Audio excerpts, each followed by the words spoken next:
السلام عليكم ورحمة الله وبركاته. معاكم أحمد من قناة فكسة وحلاه، ويلا بينا نخش على الفيديو على طول. والنهاردة إن شاء الله هنشرح إزاي تعمل نيو فلاتر بروجكت. أول حاجة نخش فوق على الشمال عند الثلاث شروط اللي فوق من المنيو. بعد كده تشوف يظهر لك كلمة فايل، تنزل تحت يظهر لك كلمة نيو. هتخش بقى على النيو بروجكت اللي فوق، ننزل على تحت اللي هي نيو فلاتر بروجكت، ندوس عليها. بعد كده هنا بيجيلك فلاتر اس دي كي لما تيجي تنزله من السايت نفسه. اهم حاجه تخلي النسخه نفسها تكون احدث حاجه، وبرده تخليها في السي عشان ما يحصلش جليتشات. بعدين نعمل نيكست. بعدين البروجكت نيم يفضل ان انت تخليه فيه كابيتال وما تخليش فيه سبيس. اهم حاجه تخلي تفصل ما بين كل كلمه والتانية باندرسكور. سميه يوزر بروفايل اب. بعد كده عندك البروجكت لوكيشن، ده اختار انت المكان اللي انت عايز تنزل فيه، او خلي مكان عادي يكون في الاتش دي اللي هو يكون حاجه عاديه يعني. بعد كده الديسكريبشن ده برضو مش محتاجينه دلوقتي، ده بنحتاجه لما نيجي نرفع الابلكيشن على الاب ستور. نفس الكلام برضو في الاورجنايزيشن لما بيكون فيه اعلان بتاع ترفعه على الستور نفسه. بعد كده عندك الاندرويد لانجوج، احنا زمان كنا بنشتغل بجافا، دلوقتي بنشتغل على كوتلين. عندك البلاتفورمز، احنا مش محتاجين كل دول، لو عايز تشغلهم برضو عادي، بس احنا اهم حاجه بالنسبه لنا اندرويد والاي او اس دول يكونوا شغالين. نفصل الباقي كله، لو عايز برضو تسيبهم مفتوحين برضو مفيش اي مشكله. بعدين نعمل كرييت. هو بقى بياخد وقت بقى، تلاقيه نزل لك كل حاجه وبيديك نسخه تجريبيه اللي هي بيبقى فيه اب كده تجريبي، بيوريك يعني بتعمل له رن وازاي تشغله زي كده بالظبط. ودلوقتي بعد ما عرفنا ازاي نعمل نيو فلاتر بروجكت، نخش بقى على الفايلات، الجزء اللي على الشمال، وسيبك من الكود اللي على اليمين خالص وخلينا على الشمال. اول حاجه عندك اليوزر بروفايل اب، دي المكتبه من الاخر اللي فيها كل حاجه، وهنا ممكن تغير الاسم وحاجات كتير برضه. عندك الدارت تول، دي اول حاجه، دي بتستخدمها لما بتيجي تعمل لوكاليزيشن اللي هي بتاعه الترجمه والكلام، لما تيجي تغير مثلا عايز تخلي الاب بالعربي او بالانجليش او بالفرنش وهكذا. بعد كده عندك الاندرويد والاي او اس، دي بنستخدمهم امتى؟ في الاخر خالص، لو انت مثلا هتغير حاجات في الكود مختلفه مثلا عن اندرويد عن الاي او اس، زي مثلا لما بتيجي تعمل في ايكونز بتاع مختلفه وهكذا. بعد كده عندك الليب الفايل ده الليب الفايل ده اهم فايل، لان انت عارفان ده اللي هتعمل فيه الكود كلها وتنظم فيه كل حاجه. بعد كده عندنا الجيت اجنور. الجيت اجنور ده انا بستخدمه امتى؟ لما بتيجي ترفع مثلا بروجكت على جيت هاب، في حاجات معينه انت عايز اخفيها، مثلا باسورد، حاجه مثلا ليها علاقه بالاي بي اي مثلا، فمش عايز الناس تستخدم الكود ده، فكود مثلا يعتبره كانه باسورد فمش عايز الناس تشوفه، فبنستخدم الجيت اجنور. وعندنا برضو الجزء بتاع الريدمي ده انت بتستخدمه بقى لما بتيجي تشرح الابليكيشن نفسه، تشرح بقى فيه انت عملت ايه في الكود وكل حاجه، فتكتب كل اللي انت عايز تشرحه في الكود من خلال ريدمي. بعد كده نخش على bubspec.yaml. دلوقتي بقى نخش على اهم حاجه، واللي هو الفايل بتاع bubspec.yaml. ده بنستخدمه لما تيجي مثلا تجيب باكج من بره، فانت عايز تسهل الدنيا اكتر، بدل ما تكتب كل مره الكود بايدك فتجيب مثلا حاجه من بره وتحطها على طول في الكود، فدي تسهل لك الدنيا اكتر بكتير، فبنستخدم bubspec.yaml. عندك هنا اول حاجه فوق النيم اللي هو بتاع الابلكيشن، نفس الحاجات بالظبط اللي كانت موجوده واحنا بنسطب عليها بالديسكريبشن. ننزل بقى الحاجات المهمه والفيجن واس دي كي. ننزل بقى المهم الديبندنسز والديف ديبندنسز. ايه الفرق ما بينهم؟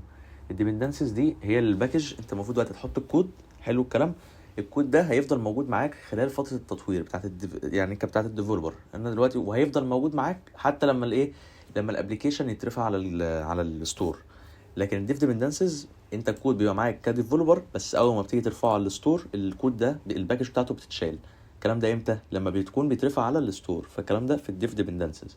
لكن الديبندنسز كل حاجه بتفضل موجوده، الباكجات كلها بتفضل موجوده، حتى لما تيجي ترفعها في الاب ستور برضه هيكون موجود الباكج وكل حاجه.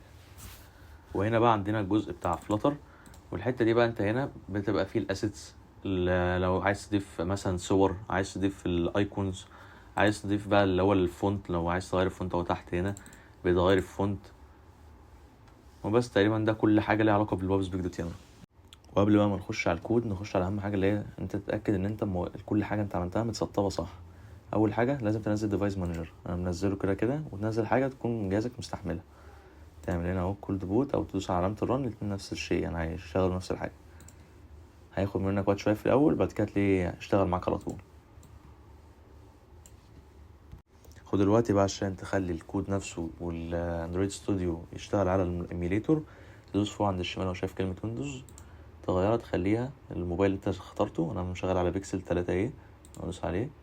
بعد كده ادوس هنا جنب المين دوت تدوس علامه رن. هياخد منك وقت بقى حبه حلوين يعني في الاول عشان لسه اول مره، بعد كده هتلاقي البتاع ما بيطولش، لو بيطول بزياده يبقى حاول تزود رامات الجهاز. وخلاص دلوقتي كده بعد ما انت عملت رن الاب وظهر معاك الابليكيشن كده، دوس على تحت على اليمين على الفلوتنج اكشن بutton، هيظهر لك عندها زي كاونتر. دلوقتي انت جاهز ان شاء الله ان انت تبدا تخش على الكود. يلا بينا بقى ايه نخش على الابليكيشن بتاعنا. ويلا بينا نبدا باول فانكشن معانا، وهي دي اول حاجه بنستخدمها في فلاتر، وهي الفويد مين. زي بالظبط السي بلس بلس. الفويد مين دي الفانكشن دي بتعمل ايه؟ الفانكشن دي هي اللي من خلالها فلاتر بيبدا ينفذ التطبيق. طب دلوقتي احنا عملنا اول فانكشن فويد مين، عايزين بقى نشغل التطبيق ده على الموبايل. نعمل ايه؟ نستخدم ران اب.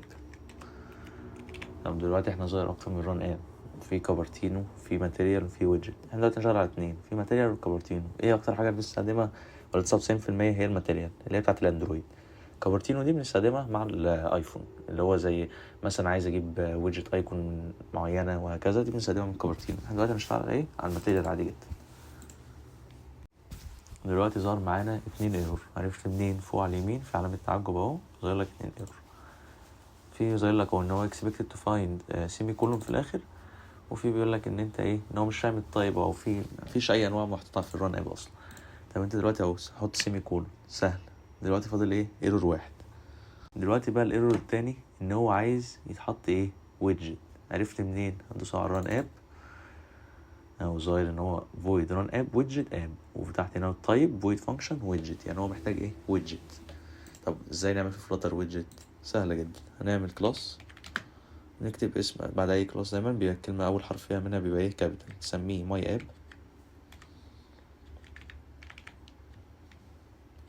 طب دلوقتي هنخليه ويدجت. ازاي؟ هنعمل كلاس نسميه ماي اب ونخليه يورث ويدجت من خلال نكتب ايه؟ extends.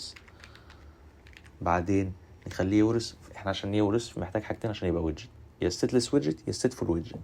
احنا دلوقتي محتاجين ايه؟ stateless ويدجت. هتقول لي ليه؟ stateless ويدجت دي بنستخدمها لما بتكون عايز تكون الصورة ثابتة. لكن stateful ويدجت بتستخدمها امتى؟ شفت لما جينا عملنا الزرار دلوقتي لما دوسنا عليه ظهر ارقام. الرقم ده اللي بيظهر ده معناه ان انت هتعمل stateful ويدجت، لان انت بتغير في السكرين او عملت كاونتر 1 2 3 4 5، ده كاونتر. فده بنستخدم ساعتها ايه؟ ستفول ويدجت. احنا دلوقتي الاب بتاعنا مش عايزين ستفول ويدجت، مش محتاجين ستفول ويدجت في اي حاجه، محتاجين ستفول ويدجت عادي جدا. دلوقتي بقى ظهر معانا برضو ايه؟ ايرور جديد. ده بقى حله سهل جدا. هتقول لي ازاي؟ هتدوس على كلمه ماي اب، هيظهر لك على الشمال علامه اللمبه اللي فيها علامه تعجب دي، تدوس عليها هيظهر لك 3 حلول نحل بيها الايرور. وفي حركه تانية اسهل برضو، تدوس عليها وتدوس الت انتر، ونعمل بقى creating one missing override. حلو قوي. بص شايف الايرور اتشال، وحط بقى كلمه ماي اب فوق اهو عند الران اب، وبرده هنا الايرور اتشال. قول لي بقى ايه هي البيلد كونتكست دي؟ البيلد كونتكست دي هي الرسمه من الاخر اللي بترسم السكرينه بتاعت الابليكيشن. من غيرها ما يحصلش يو اي، يعني ما يقدرش لما تيجي تفتح الموبايل اهو في الايميليتور ما يظهرش بقى اي حاجه، هتلاقي كل حاجه فاضيه، ما يتسمش. بيتسم من خلال ايه؟ من خلال البيلد. دلوقتي بقى وصلنا للروت اليمنت بتاع فلاتر اللي هو اسمه ايه؟ ماتيريال اب. ماتيريال اب ده حرفيا في كل حاجه احنا عايزينها. اول حاجه نكتب ريتيرن، نكتب ماتيريال اب. دلوقتي ظهر ايرور. دايما بقى تاني هنت معانا اهو، دايما لما يظهر كلمه ريتيرن تعمل سيمي كولون. طب دلوقتي انا عايز اعرف ايه الحالات اللي موجوده جوه الماتيريال اب. نعمل انتر، بعد كده تدوس على ايه؟ كنترول الت سبيس، يظهر لك يا باشا كل حاجه انت عايزها. طب احنا عايزين دلوقتي ايه؟ عايزين الصفحه اللي هي بتاعت الاب. هندوس على كلمه هوم، ويظهر لك ان هو شايف علامه استفهام على اليمين اهي ويدجت، دوس عليها. ندوس عليها برضو عايز تعرف جواها ايه، اهو ندوس على هوم يظهر لك ويدجت. ما عايزين ويدجت، عايزين نعمل ويدجت، نعملها ازاي؟ لسه قايلينها دلوقتي حالا. نعمل كلاس ونعمل له اكستند ايه؟ للستاتس ويدجت. نعمل كلاس ونسميه يوزر بروفايل اب، ونخليه نكستند ايه؟ يا ستيتفول يا ستيتلس. احنا عايزين ايه؟ الستيتلس. ليه؟ عشان دي الصفحه كده ثابته مش هنغير فيها اي حاجه.